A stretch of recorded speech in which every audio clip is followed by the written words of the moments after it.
Ambati silks Kanchipuram sorry store now in Vijayawada. Exclusive పట్టు saris, సల్వాస్ and lehengas. అందరికీ నమస్తే. కర్నూలులో రీసెంట్ గా మనం చూసాం బస్ యాక్సిడెంట్. అది మనం మరవక ముందే మళ్ళీ మన మార్కాపురం జిల్లాలో ఇంకొక బస్ యాక్సిడెంట్ అయితే జరిగింది. ఇది హైదరాబాద్ నుంచి పామూరు వెళ్తున్న బస్సు. బస్ పేరు వచ్చి హరికృష్ణ ట్రావెల్. ఇది చాలా దారుణంగా అయితే ఇక్కడ యాక్సిడెంట్ అయితే చేయడం జరిగింది. ఇప్పుడు మనం చూస్తున్నాం, ఇక్కడ మనం సుమారుగా బస్సులో 41 మంది జనాలు అయితే ఉన్నారు, ప్రయాణికులు. ఇందులో 2 డ్రైవర్స్ ఉన్నారు. చీమకుర్తి నుంచి వస్తున్న కంకర్ లారీతో అయితే ఢీ కొట్టడం జరిగింది. సో ఇది సుమారుగా ఇది ఎక్కడ జరిగిందంటే మన మార్కాపురం మండలం రాయవరం దగ్గర అయితే జరిగింది. ఇది ఎగ్జాక్ట్ గా చెప్పాలంటే దీనికి ముందు మెడికల్ కాలేజ్ అయితే ఉంది. దీని ముందు అయితే టోల్ ప్లాజా కూడా ఉంది. సో ఈ మిడిల్ లో అయితే ఈ ఇన్సిడెంట్ అయితే జరిగింది. అలానే ఇది ఎర్లీ మార్నింగ్ మనం చూసినట్లయితే 5 to 6 మధ్యలో అయితే ఈ ఇన్సిడెంట్ అయితే జరిగింది. మనకి ఎలా అయితే కర్నూలు అయితే జరిగింది ఎర్లీ మార్నింగ్, అదే ఇన్సిడెంట్ సేమ్ ఇక్కడైతే రిపీట్ అయితే జరిగింది. సో ఇక్కడ ఢీ కొనడంతో ఎమ్మటే పొగలు అయితే రావడం జరిగింది. దానివల్ల మంటలు ఎక్కువ రావడం వల్ల ప్రయాణికులు బయటికి రావడానికి వీలు కాలేదు. సో కొంతమందిని అయితే వాళ్ళు కాపాడగలిగారు. కొంతమంది అయితే ఇంకా అక్కడే ఊపిరాడక ఆ పొగల ద్వారా అయితే లోపలే చనిపోవడం జరిగింది. ఈ బస్సు యాక్సిడెంట్ ప్రయాణికులు అయితే లోపల ఉన్న వాళ్ళు ఎక్కువ పొదిలి, కనిగిరి, పామూరుకి సంబంధించిన వాళ్ళైతే ఎక్కువ మంది ఉన్నారు. ఈ బస్సు యాక్సిడెంట్ లో మొత్తం 13 మంది అయితే చనిపోవడం జరిగింది. మిగతా 28 మంది అయితే గాయాలతో అయితే హాస్పిటల్ అయితే ఉన్నారు.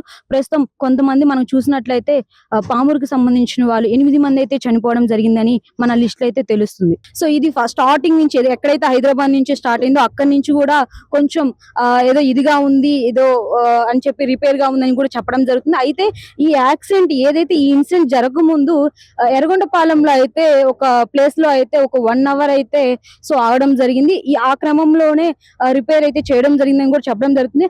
అక్కడ ఆగి ఇక్కడ 1 hour ఇక్కడికి రాగానే సో ఈ ఇన్సిడెంట్ అయితే చోటు చేసుకుంది. అంటే వెహికల్ రిపేర్ అయిన తర్వాత ఒక 1 hour లోనే ఈ ఇన్సిడెంట్ అయితే జరిగింది. ఇప్పుడు మనం చూస్తున్నామా, ఈ బస్ అయితే మనం ఇదైతే హైదరాబాద్ నుంచి వచ్చింది. అది కంకర లారీ అయితే చీమకుర్తి నుంచి వచ్చింది. చూసారా బస్సు ఏ వేలో వచ్చింది. ఇదంతా చూసినట్లయితే చాలా దారుణంగా అయితే ఈ సంఘటన చోటు చేసుకుంది. బస్సు ధ్వంసం అయిపోయింది, మొత్తం పూర్తిగా కాలిపోయింది. అసలు బాడీస్ కూడా అసలు ఎవరు ఏంటి వీళ్ళు ఏ పర్సన్స్ కూడా గుర్తుపట్టలేని విధంగా అయితే బాడీస్ ని అయితే మనం బయటికి అయితే తీయడం జరిగింది. సో అలానే లారీ ఏదైతే కంకర్ లారీ ఉందో చూడండి, అది కూడా ఎలా ఉందో మొత్తం అది కూడా కాలిపోయింది పూర్తిగా. సో ఇప్పుడైతే ప్రయాణికులకు ఇబ్బంది కలిగించకుండా పోలీస్ బృందం వాళ్ళైతే దాన్ని క్లియర్ అయితే చేస్తున్నారు. అయితే ఇక్కడ చూసినట్లయితే ఆడవాళ్ళందరినీ సేఫ్ చేయాలని చెప్పి ముందు వాళ్ళని పంపించాలని చెప్పేసి ఎవరైతే బాయ్స్ ఉంటారో వీళ్ళందరూ అయితే వాళ్ళని సేవ్ చేయాలనుకున్నారు.